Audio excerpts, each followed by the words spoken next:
Hello and welcome to the 9 p.m. daily quiz. I hope all of you are doing good. This is your session where we discuss the most important news stories of the day from the prelims examination point of view by taking them from all important sources such as the Hindu, the Indian Express, and PIB, and then discuss them in prelims specific form. If you're new here, please do hit the subscribe button. I would highly appreciate that. I'm also giving you the link of this entire playlist in the description of the video. You can watch any of the earlier classes that you might have missed for any reason whatsoever. You can also download my app from the Google Play Store. The name of my app is Harshmeet Study Circle.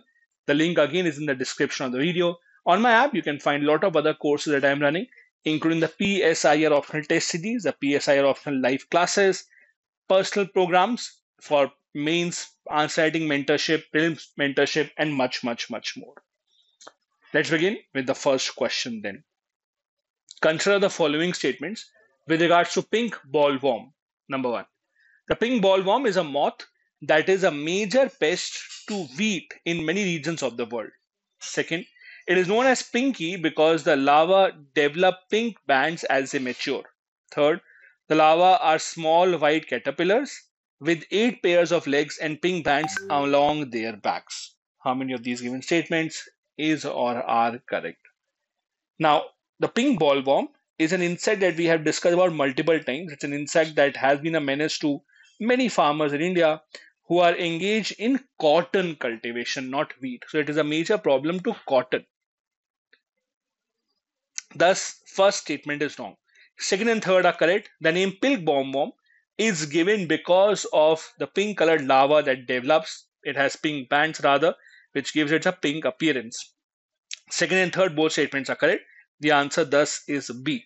Two of the three given statements here are correct.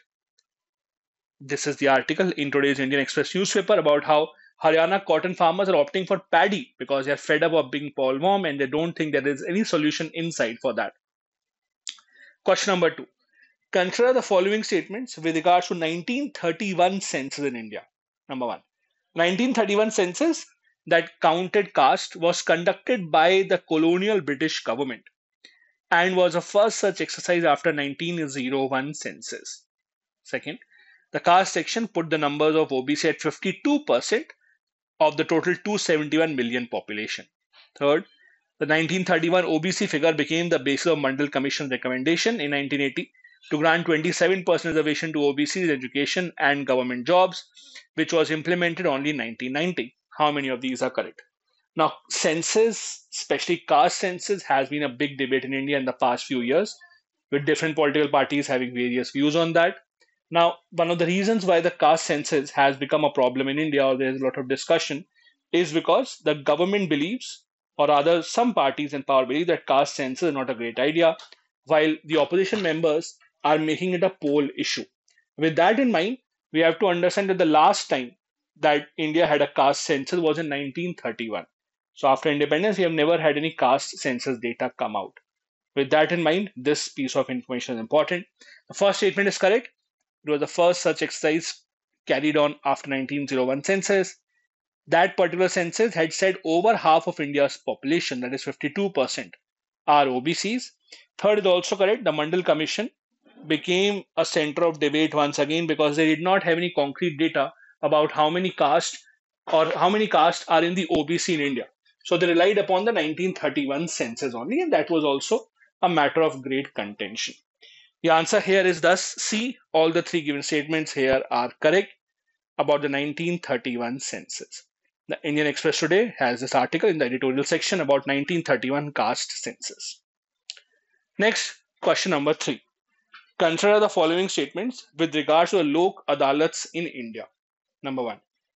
The first Lok Adalat camp in post-independence India was organized in Gujarat in 1982 as a voluntary and conciliatory agency without any statutory backing for its decisions. Second, they were given a statutory status under the Legal Services Authorities Act of 1997. And third, the Lok Adalats can't take up criminal cases. How many of these are correct? Lok Adalats is a topic that you read in Indian polity in a bit of detail. This is a topic that keeps on appearing in prelims examination every few years. It is one of those methods that the government has also adopted as an alternate dispute resolution mechanism.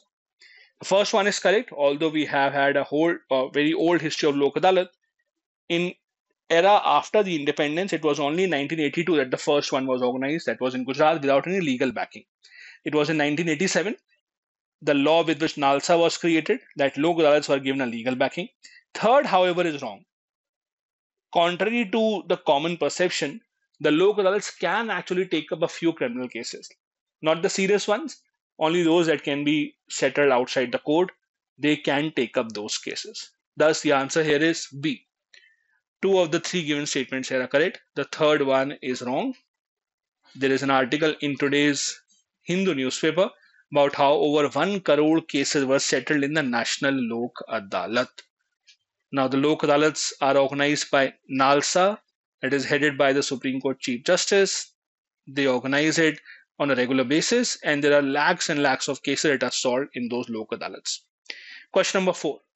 Consider the following statements with regards to fiber, jute fiber rather. First, India is a major player in global jute production, contributing 70% of the world's jute output.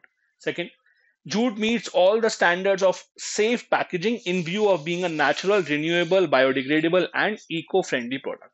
Third, jute crop cultivation is concentrated in 3 states, mainly West Bengal, Odisha, and Bihar, accounting for 99% of the production. How many of these are correct? Now, if you have noticed in the past few days, there have been multiple articles on jute, specifically in the Hindu newspaper. Today, again, there's a detailed article about jute as a product, as a crop in India. First is correct. It is a major production, or it has a major production base in India, with India accounting for over 70% of the world's output. Second is also correct. The USP is its safe nature. Third is wrong. Yes, 3 states together contribute 99% of the output, but the 3 states are West Bengal, Bihar, and Assam, and not Odisha. Odisha does not figure in the list. It is Assam that is the third state. The answer thus is B. Only 2 of these are correct. Here's this article in the Hindu newspaper titled The Golden Fiber. Next, question number 5. Yam, Pratyahar, Dharan, Satkarmas, Yukta Karma are related to which of the following doctrines? Sankhya, Visheshika, Yoga, or Uttar Mimamsa? This is a question I've taken up especially from the static part. These are also important for you to revise from time to time. This is from ancient history. I'm sure all of you would have read about this in ancient history or art and culture from time to time. Which of these doctrines has these particular words associated with them? The correct answer here is C. Yoga. Not an easy question to answer. Something that many people would confuse when they face this particular question, but it's a static question that you should have come across in history. To end the day, I have an important infographic for you once again. This time, this infographic is from infrastructure. The government of India's push towards infrastructure has been seen by everyone in the past few years. These are some of the major announcements made in the infrastructure sector by the government of India in the union budget. How the government is giving a push to capital expenditure. Long-term interest-free loans are also being offered for infrastructure investment. There are also many other heavy investment projects being undertaken by the government. This brings us to the end of the session for the day. If you learned something new, do hit the like and the subscribe button if you have not done so far. I'll see you tomorrow for the next one. Thank you so much. Bye-bye. Jai Hind.